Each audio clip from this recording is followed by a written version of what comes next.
Hello, this is the second part of the video. और अगर आप फर्स्ट पार्ट अगर आपने नहीं देखा है वीडियो का, तो मैं आपको रिक्वेस्ट करूँगा कि आप वीडियो के डिस्क्रिप्शन में जाएं और फर्स्ट पार्ट देखें। और फर्स्ट पार्ट में हमने काफ़ी अच्छा डिस्कशन किया है अबाउट ग्लेनमार्क।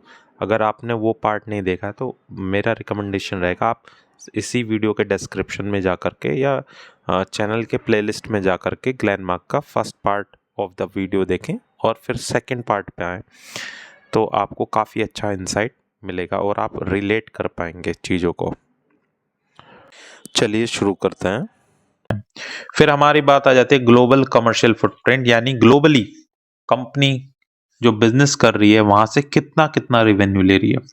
तो ये बहुत समझ, ताकि हमें पता चल सके कि कंपनी के लिए कौन सा कंट्री कितना महत्वपूर्ण है या कितना सेल उस कंट्री से आ रहा है। तो देखो जी, इंडिया से हमारे पास 37% का रिवेन्यू आता है। 22% हमारा नॉर्थ अमेरिका से आता है, 20% यूरोप से आता है और 21% हमारा रेस्ट ऑफ दी वर्ल्ड से इस टाइम रेवेन्यू आता है। ठीक है, ठीक है। फिर अदर जो बिजनेस जियोग्राफी है इंडिया की हमने बात कर ली है, अब बात कर रहे हैं नॉर्थ अमेरिका की। तो नॉर्थ अमेरिका में कंपनी के जो प्रोडक्ट हैं वो आठ आठ इंजेक्टेबल प्रोडक्ट्स जो हैं वो कमर्शियल हो चुके हैं। कंपनी की प्लानिंग है कि 3 और 4 प्रोडक्ट और आ जाएंगे। इसके अलावा अगर हम बात करें ग्रोथ की, तो नॉर्थ अमेरिका में जो ग्रोथ है वो थोड़ी सी सेटिस्फाइड नहीं है अभी कंपनी की। ठीक है, लेकिन इन फ्यूचर बात की जा रही है कि यहाँ पे ग्रोथ आने के चांसेस हैं। अगर यहाँ पे ग्रोथ आती है तो काफ़ी इंटरेस्टिंग रहेगा, अगर अच्छे से ग्रो होती है यहाँ पे बिजनेस। ठीक है, इसके बाद पीपीटी में हमें सबसे पहली लाइन पढ़ लेते हैं। Filed one ANDA application in Q2 FY25, plan to file 2 ANDA in Q3 FY25। एक ANDA एप्लीकेशन फाइल कर चुके हैं, 2 और करने हैं नियर फ्यूचर में। अब देखो ANDA क्या है। देखो, जैसे मैं पहली बार फर्स्ट टाइम बिजनेस पढ़ रहा था, तो ANDA क्या होता है? Abbreviated new drug application. अब abbreviated new drug application ANDA का फुल फॉर्म हो गया। और ANDA का मतलब क्या है? ANDA का मतलब यह है कि अगर आप एक कंपनी हो और एक नया ड्रग आप इंट्रोड्यूस कर रहे हो यूएस की मार्केट में, तो उस ड्रग की जो इंफॉर्मेशन है वो आप एप्लीकेशन के साथ किसको दोगे? यूएस FDA को दोगे।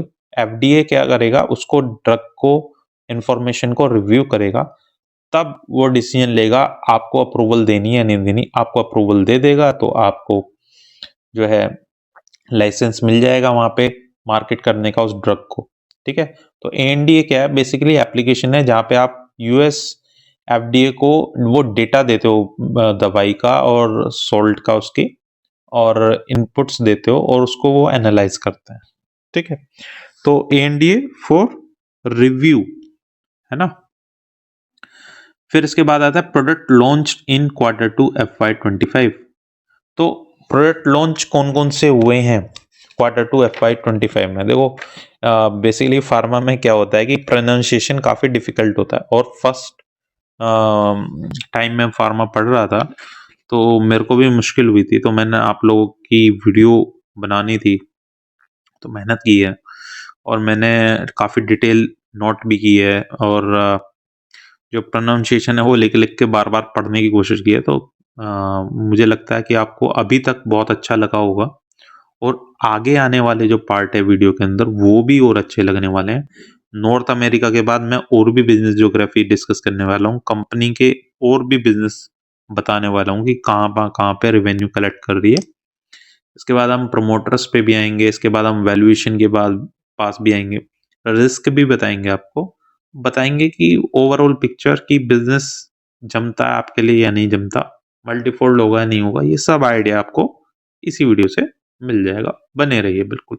अगर आप ब्रेक लेना चाहते हो तो ले लो, कोई दिक्कत नहीं है, लेकिन फिर से ज्वाइन कर लो।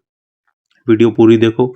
इस वीडियो को देखने के बाद आपको मैं गारंटी दे रहा हूँ, आप जिस भी फार्मा कंपनी को पढ़ोगे या यही कंपनी के बारे में कोई इंफॉर्मेशन आएगी, तो पहले अगर वो ऊपर से जाती थी ना, सिर के ऊपर से, अब नहीं जाएगी।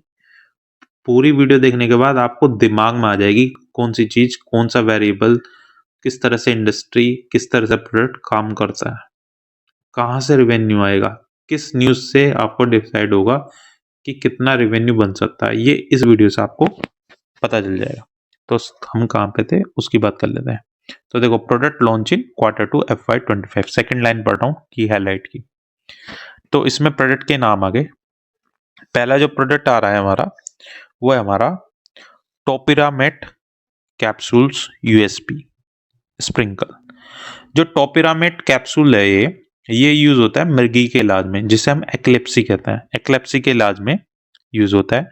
फिर इसके बाद adapalene gel USP to treat acne या स्किन रिलेटेड डिसीज में ये यूज होता है। फिर है सिट्राजिन हाइड्रोक्लोराइड टैबलेट, एलर्जी के लक्षणों को रोकता है ये और उनका इलाज करता है। फिर है हमारे पास ओलोपेटाडीन हाइड्रोक्लोराइड ऑप्थेल्मिक सॉल्यूशन। तो ये जो चीज है, ये ओलोप्लाटिडिन है ना, और हाइड्रोक्लोराइड ऑप्थेल्मिक सॉल्यूशन जो 4th नंबर का प्रोडक्ट है, ये कंजक्टिवाइटिस में यूज होता है। आंख की खुजली को रोकने में, आंख की सूजन पे काम करता है, ये आई केयर का प्रोडक्ट है। फिर इसके बाद आ गया approved ANDA of acetyl cysteine. ठीक है, एसिटाइल सिस्टीन जो हमारा प्रोडक्ट है, ये COPD में यूज होता है, वही लंग्स का वगैरह। इसका यूज होता है मलगम को साफ करना, यानी मस्कस जो होता है ना हमारा मलगम, उसको क्लीन करने में ये यूज होता है। ठीक है, एसिटाइल सिस्टीन COPD में यूज होता है। ठीक है, फिर हमारा leverage strong development capabilities in respiratory, 2 ANDA for generic nasal spray already filed awaiting approval, ANDA for G-Flovent है ना, 50 ANDA application pending for approval as of September 2024। अब 50 ANDA approvals अभी पेंडिंग। सोचो वहां से अप्रूव हो जाते हैं तो कितनी ग्रोथ आएगी। जो कंपनी कह रही थी ना नॉर्थ अमेरिका में हम अच्छा करेंगे, तो बेसिकली क्या हुआ, अभी इलेक्शन हुए, ट्रम्प जी की सरकार बनी, तो काफी चीजों पे रिव्यूअल चल रहा है, रिव्यू चल रहा है। तो अब देखते हैं इन फ्यूचर, अभी गवर्नमेंट फॉर्म भी हुई है, तो देखते हैं किस तरह से वर्क होता है। अगर ये 50 के 50 ANDA एप्लीकेशन अप्रूव हो जाती हैं तो यहाँ से बहुत अच्छी ग्रोथ आने वाली है। इसके बाद आता है यूरोप बिजनेस ज्योग्राफी में। तो यूरोप के अंदर भी कंपनी ने अच्छा परफॉर्म किया है। रियल्ट्रिस जो है वो अगेन हीरो प्रोडक्ट है यहाँ पे, और विनलेवी को ये लॉन्च करने की प्लानिंग कर रहे हैं। यूरोप से हमें ईयर ऑन ईयर 17.9% का रेवेन्यू जनरेट हो रहा है। अगर हम बात करें 6 मंथ 5 फाइनेंशियल ईयर 25-24, अगर हम क्वार्टर वाइज बात करें तो ईयर ऑन जो ग्रोथ आ रही है हमारी 14% की आ रही है यहाँ पे। तो काफी अच्छा बिजनेस जो बन रहा है वो यूरोप से बन रहा है। इसके बाद आता है rest of the world. Rest of the world में हमारा अगेन हीरो प्रोडक्ट रियल्ट्रिस है, और काफी अच्छा स्केल अप किया है, अच्छा मार्केट शेयर गेन किया है इस प्रोडक्ट ने। सिंगल डिजिट ग्रोथ की एम कर रही है कंपनी की, सिंगल डिजिट ग्रोथ आ जाए फाइनेंशियल ईयर 25 में, क्योंकि year on year negative growth थी, लेकिन क्वार्टर ऑन क्वार्टर अच्छा परफॉर्म कर रही है कंपनी। इसमें जो रेस्ट ऑफ द वर्ल्ड में कंट्रीज आते हैं वो रसिया है, लैटिन अमेरिका है, ठीक है, अफ्रीकन, मिडिल ईस्ट है ना, नॉर्दर्न अफ्रीका के कंट्रीज हैं। फिर APAC यानी एशिया पैसिफिक रीजन है। ठीक है, रशिया की बात कर लें तो रशिया मेन कंट्री है रेस्ट ऑफ द वर्ल्ड में। तो रशिया और यूक्रेन की जानते हैं वॉर चल रही है, तो अभी इतनी ग्रोथ नहीं आ रही है, लेकिन उम्मीद है कि अच्छी ग्रोथ आएगी। ठीक है, देखते हैं कैसे इंटरेस्टिंग पिक्चर बनती है। इसके बाद आता है रेस्ट ऑफ द वर्ल्ड, जो मैंने कहा कि अभी अच्छा परफॉर्म नहीं कर रहा है रेस्ट ऑफ द वर्ल्ड। तो कंपनी ने गाइडलाइन दी है कि हम टारगेट कर रहे हैं 15 to 20% CAGR over the next 4 year. किस तरह से कंपनी लेकर आएगी 15 से 20% की ग्रोथ, ये देखनी है। तो कंपनी ने बताया भी है कि देखो जी, सबसे पहले हम gain scale in existing market, जो एग्जिस्टिंग मार्केट है rest of the world market है, वहां पे गेन करेंगे फर्दर। किस में करेंगे, रियल्ट्रिस के मार्केट शेयर में गेन करेंगे। लॉन्च करेंगे एनवाफोलिमैब। इसके अलावा ये दोनों ही प्रोडक्ट क्या है हमारे, रियल्ट्रिस और एनवाफोलिमैब दोनों ही हमारे हाई मार्जिन प्रोडक्ट हैं, तो प्रॉफिटेबिलिटी आ जाएगी यहाँ से। ठीक है, और ROE ROCE का एक्सपेंशन भी हो जाएगा। ठीक है, टारगेट मार्केट एक्सपेंशन स्ट्रेटेजी। हम बेसिकली क्या करने वाले हैं, नए मार्केट में आएंगे, प्रोडक्ट पेनिट्रेशन पे ध्यान देंगे, ठीक है। इसके अलावा कुछ पार्टनरशिप्स भी करेंगे लोकल कंपनीज के साथ, ठीक है, और प्रोडक्ट पोर्टफोलियो को इंक्रीज करेंगे। तो बेसिकली कंपनी ये कह रही है यहाँ पे। और launch differentiated products in core therapy cases, different different तरीके के डिफरेंशिएटेड प्रोडक्ट लॉन्च किए जाएंगे टू ड्राइव 15 to 20% कैगर। इसके बाद आता है हमारी अगली स्लाइड, जो कि है ब्रांडेड और जेनरिक के ऊपर। ब्रांडेड में डर्माटोलॉजी, रेस्पिरेटरी, ऑन्कोलॉजी, है ना, और जेनरिक के ऊपर भी बात हो रही है। बेसिकली इस स्लाइड में जितनी भी इंफॉर्मेशन मैंने अभी बोली है सब आ चुकी है इसी एक स्लाइड के अंदर, सब वही है जो मैंने अभी इससे पहले बोली है, तो मैं इसको रिपीट नहीं कर रहा हूँ। आप इसको पॉज करके पढ़ सकते हो, एक बार आप समझ सकते हो। इसके बाद प्रमोटर्स पे आ जाते हैं, बोर्ड ऑफ डायरेक्टर्स की बात हो रही है। मिस्टर ग्लेन साल्दना जो कि प्रमोटर हैं, कंपनी के ओनर हैं, तो सबसे पहले उनकी बात कर लेते हैं। मिस्टर ग्लेन साल्दना जो है, इन्होंने कंपनी को ज्वाइन किया था 1998 में, मैनेजिंग डायरेक्टर बने 2000 में। कंपनी ने इनकी लीडरशिप में आउट परफॉर्म किया है लगातार, काफ़ी ग्रो की है कंपनी इनकी लीडरशिप में। और जो आप देखते हो कि पूरी बिजनेस चल रही है इतने टाइम पीरियड से, तो उसके जो एक तरह से कहते हैं ना लीडर, वो यही थे, मिस्टर ग्लेन साल्दना। इसके बाद है मिस्टर वी एस मनी। लगातार आप इंटरव्यू में इनके बारे में सुनोगे, इन्हें काफ़ी एक्सपीरियंस है एनालिसिस का, taxation, accounting, financial planning, risk management, legally, investor relation, सब चीज़ों का इन्हें एक्सपीरियंस है। ग्लेनमार्क को इन्होंने ज्वाइन किया था, उससे पहले सिप्ला में चीफ फाइनेंशियल ऑफिसर थे। काफ़ी लंबा एक्सपीरियंस इनका इंडस्ट्री के अंदर, 30 ईयर्स से ज़्यादा का। फिर है Mrs Pinto. Mrs Pinto Glenmark के अंदर HR, IT, corporate social responsibility, communications, इन सबको लीड करती हैं। और इन्होंने 1999 से बिजनेस ज्वाइन कर लिया था Glenmark, 1 year after by mister Saldanha, ठीक है। और फिर है Mrs Saldanha ji. Mrs Saldanha mister Saldanha की वाइफ हैं, और इन्होंने जो है एक्सपोर्ट में काफ़ी अच्छा इनका एक्सपीरियंस है एक्सपोर्ट बिजनेस के अंदर।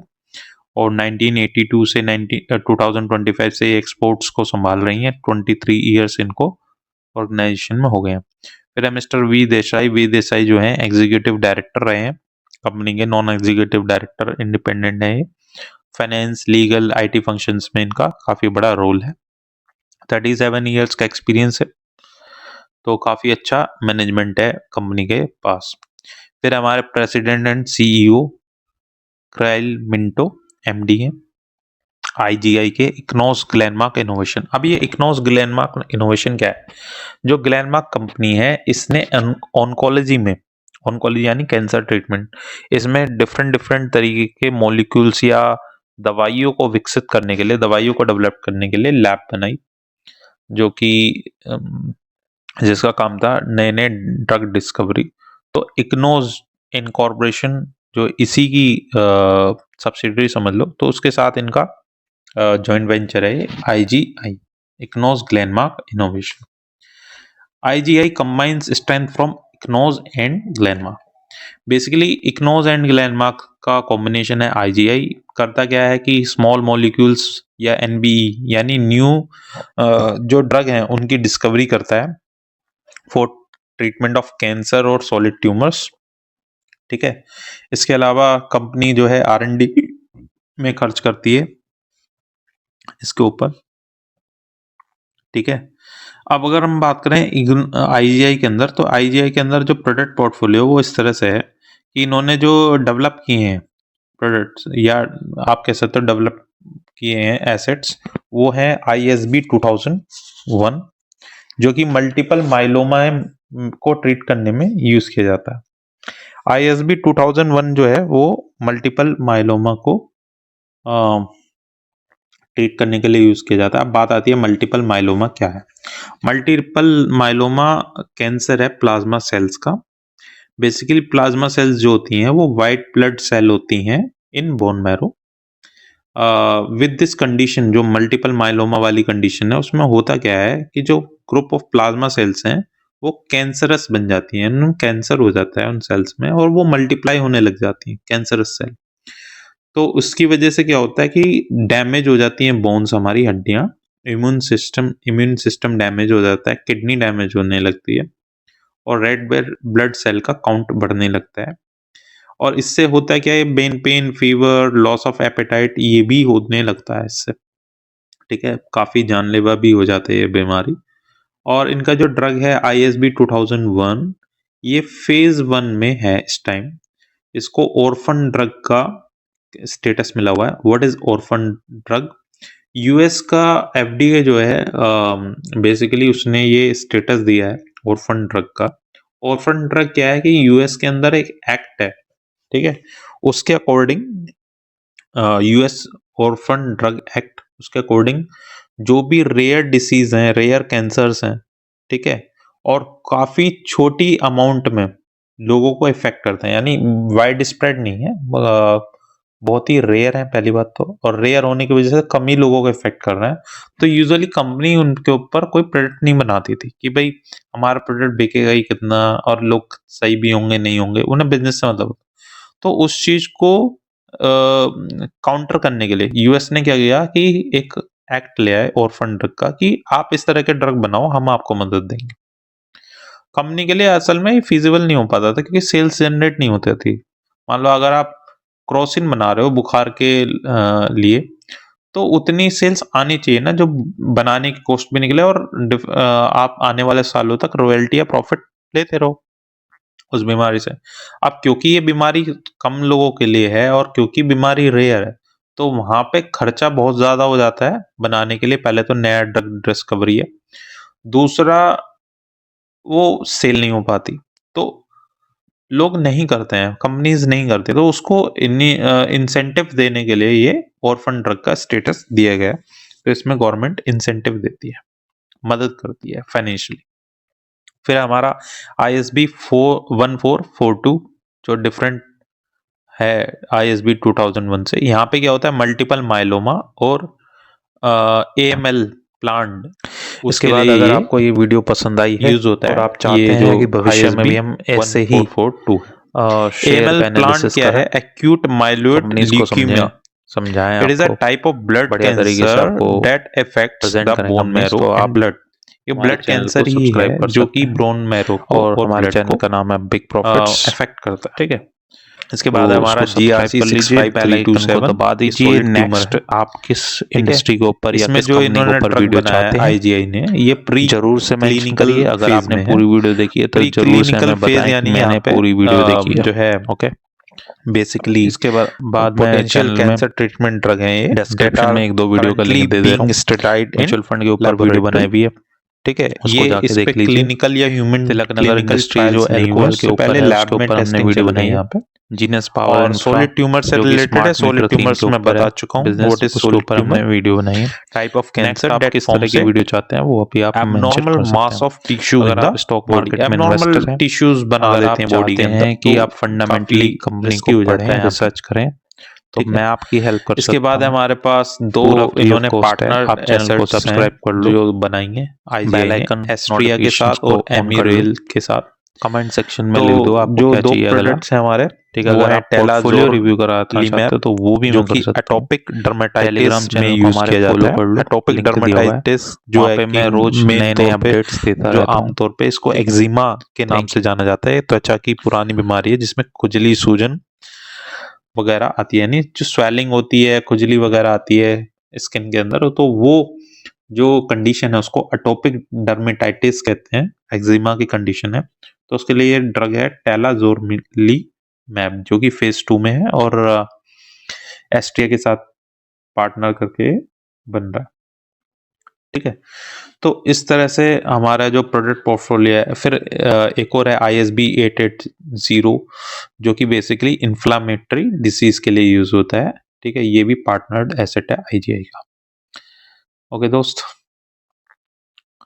इसके बाद ये मैं बता चुका हूँ रोड मैप फॉर IGI, इसमें भी कुछ बताने लायक नहीं है। फिर है हमारा कंसोलिडेटेड रेवेन्यू Q2 FY25।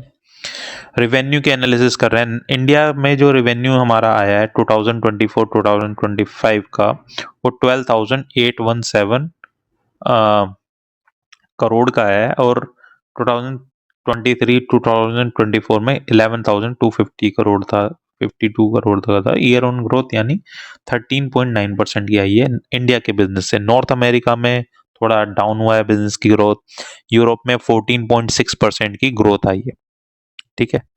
और रेस्ट ऑफ द वर्ल्ड में थोड़ा डाउन हुआ है, 4.1%, ठीक है। टोटल पे देखा जाए तो 6.4% की ओवरऑल ग्रोथ रही है बिजनेस के अंदर। कंसोलिडेटेड रेवेन्यूज को देखा जाए तो 7.1% की ईयर ऑन ईयर ग्रोथ रही है कंपनी के अंदर सेकेंड क्वार्टर के, पिछले से इस वाले क्वार्टर में जो रही है ग्रोथ। और उससे पहले अगर हम फर्स्ट क्वार्टर की बात करें तो 5.8% की रही। तो पिछले क्वार्टर के जो 2 साल थे उनकी जो ग्रोथ आ रही है 5.8, इस वाले क्वार्टर का जो अभी गया है 7.1% क्वार्टर 2 का, वो ग्रोथ नंबर है क्वार्टर 2 FY25। क्वार्टर 3 का भी रिजल्ट आएगा, ठीक है। फिर हम बात करें कंपनी की सेल्स की, तो ईयर ऑन ईयर ग्रोथ वही अगेन आप देख लो, क्वार्टरली 7.06%। ओपीएम जो कंपनी का है वो 18% का है, ठीक है। ओपीएम 18% का है। सेल्स में ग्रोथ 7% की है, ठीक है। और इसके बाद देखा जाए प्रॉफिट बिफोर टैक्स 473 का है, ठीक है। और फिर अगर आप देखो नेट प्रॉफिट जो है 384 का है। ईपीएस जो है थोड़ा सा ग्रो हुआ है, ठीक है। यहाँ पे अगर आप देखो निगेटिव था ईपीएस और यहाँ पे पॉजिटिव होके ग्रो हुआ है, तो यहाँ पे कंपनी ने फाइनेंशियल्स अच्छी पोजीशन दिखा रहे हैं। पीएनएल में देखो तो अगेन ओपीएम हमारा 12% और प्रॉफिट जो है हमारा नेट प्रॉफिट वो घट के आया है, ठीक है। बेसिकली बैलेंस शीट भी है, यहाँ पे एनालिसिस कर सकते हैं। डेट ट्रेंड, मेनली डेट की कंडीशन कैसी है। फार्मा में बहुत सारा डेट यूज होता है, इंडस्ट्री बड़ी लगती है और बहुत सारे वेरिएबल्स होते हैं। अगर आप इस कंपनी को देखो तो लगातार डेट रिड्यूस हो रहा है। नेट डेट जो अगर देखा जाए तो माइनस के 735 है, और ग्रोस डेट देखा जाए तो हमारा 741 है। यानी हम कह सकते हैं एक तरह से कि नेट डेट निगेटिव है ये कंपनी, ठीक है। काफी सही कंडीशन में है, यानी बैलेंस शीट जो है यहाँ पे डीलिवरेज हो रही है बिजनेस की। और इससे क्या होगा, इंटरेस्ट कॉस्ट में सेविंग होगी और हमारे जो प्रॉफिट हैं, मार्जिन हैं, वो इम्प्रूव होकर आएंगे। आरओई इम्प्रूव होकर आएगी। R and D expenses as of percentage of sales, जो हमारा आर-एन-डी एक्सपेंडिचर है, रिसर्च एंड डेवलपमेंट का जो एक्सपेंडिचर है वो लगातार घट रहा है। कंपनी का आइडिया ये है कि यहाँ से क्या हुआ, आर-एन-डी के एक्सपेंडिचर कम होंगे, प्रॉफिटेबिलिटी बढ़ के आएगी। ग्रोस मार्जिन की बात करें तो कंपनी के जो ग्रोस मार्जिन है प्रेजेंटली वो 67.6% है, और इबिट्टा मार्जिन 19.8% है। काफी हाई मार्जिन है कंपनी के पास। पैट मार्जिन 12.4% है। इंप्रेसिव है कंडीशन, पहले से इंप्रूव होती भी आ रही है, पिछले सालों से इंप्रूव हो रही है, ठीक है। पिछले सालों से लगातार इंप्रूव हो रही है, यहाँ भी इंप्रूव हो रही है, ठीक है। अगर आप देखोगे, आगे चलते हैं की objectives for financial year 25। Company ने बोला है, गाइडलाइन दी है कि हमारा जो कंसोलिडेटेड रेवेन्यू है वो इंक्रीज होकर आ जाएगा, ठीक है। इसके बाद जो आर-एन-डी एक्सपेंडिचर है वो हम कम कर देंगे, वो हो जाएगा 7 and 7.5 of total sale. EBITDA margin 19% रहेगा। देखो इबिट्टा मार्जिन अगर आप पीछे देखो तो कम था, लगभग 17-18% था, वो बढ़ के 19% हो जाएगा। 1-2% से मार्जिन और बढ़ जाएगा। काफ़ी ह्यूज होता है 1-2% से मार्जिन। और कंसोलिडेटेड कैपेक्स जो है हमारी 7,000 मिलियन रुपीस की हो जाएगी। और टारगेट कर रहे हैं कि डबल डिजिट हमारा पैट मार्जिन हो जाए। अगेन अभी भी डबल डिजिट पैट मार्जिन है 12.4%, और ये हाई डिजिट को कर रहे हैं, यानी 15 से ऊपर इनका हो जाए, है ना। 15-20% का जो है पैट मार्जिन हो जाए, ये ऐसा लगभग 15-16% का, है ना। तो अगर हम देखें तो यहाँ पे कंपनी ने लॉन्ग टर्म टारगेट्स दिए हैं कि जो हमारा जो रेवेन्यू है वो 12 से 15% ग्रो होगा कैगर में नेक्स्ट 4 इयर्स। इंडस्ट्री भी इतने से ग्रो हो रही है, तो हो जाएगा, ये आराम से हो जाएगा। और कंपनी ने बोला कि 7 and 7.5% हम R&D में जो है रेवेन्यू का खर्च करेंगे और 19% हमारा इबिट्टा मार्जिन आएगा। 7,000 मिलियन रुपीस की हमारी कैपेक्स होगी, जिससे क्या होगा, ROE और ROC जो है हमारे इम्प्रूव होंगे। ठीक है, जहां ROE और ROC इम्प्रूव हो रहे हैं तो वहां पे पैसा बनता है।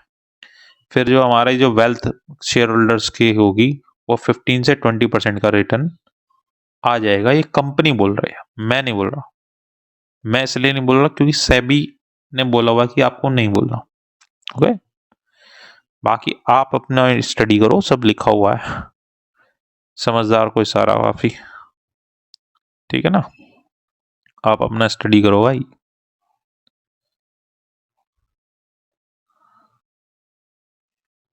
फिर आ जाता है ग्रोथ ट्रिगर्स के ऊपर, कंपनी के लिए कौन कौन से ट्रिगर काम कर रहे हैं, क्या क्या है।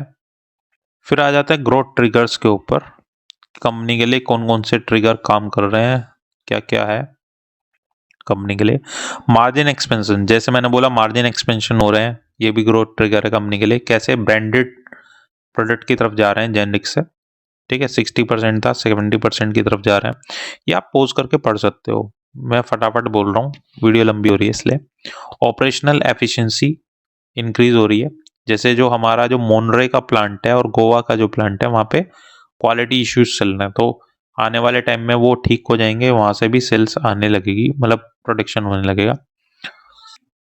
ग्रोथ ट्रिगर्स तो मैं बता चुका हूँ, बेसिकली वीडियो में ज़्यादा लंबी हो जाएगी। और रिस्क बेसिकली यहाँ पे 3-4 तरीके के हैं। US FDA से अप्रूवल मिलने ना मिलने का है, डिफरेंट ज्योग्राफीज में जो रेगुलेटर्स हैं जो कि दवाई कंपनी के ऊपर या इंडस्ट्री के ऊपर रेगुलेशन देते हैं, उनका रिस्क रहता है कि कौन से प्रोडक्ट का अप्रूवल मिलेगा, कौन से का रुक जाएगा, इस तरह से। इसके अलावा जो कंपटीशन है उसका तो रिस्क रहता ही है। ठीक है, जैसे डायबिटीज़ वाले सेगमेंट में हम रिस्क फेस कर रहे हैं। इसके अलावा जो प्रोडक्ट की जो लायबिलिटी लिटिगेशन है उसका रिस्क है। ठीक है, काफ़ी सारे क्लिनिकल ट्रायल से होकर गुजरता है कोई प्रोडक्ट। और इसके अलावा कुछ ऐसे साइड इफ़ेक्ट्स हो सकते हैं जो हमारे लैब में नहीं निकल के आए, लेकिन जब किसी ने कंज्यूम किया तो डिफरेंट साइड इफ़ेक्ट आ गए, तो उसका एक रिस्क रहता है। इसके अलावा जो प्रोडक्ट क्वालिटी है उसके रिलेटेड रिस्क भी रहता है, क्योंकि डिपेंडेंट है ऑन रॉ मटेरियल क्वालिटी। अगर हमारा रॉ मटेरियल का जो क्वालिटी है वो पहले से ही अच्छा नहीं होकर रहा है, तो फिनिश गुड्स का क्वालिटी पे भी असर पड़ेगा, तो उसका एक रिस्क रहता है।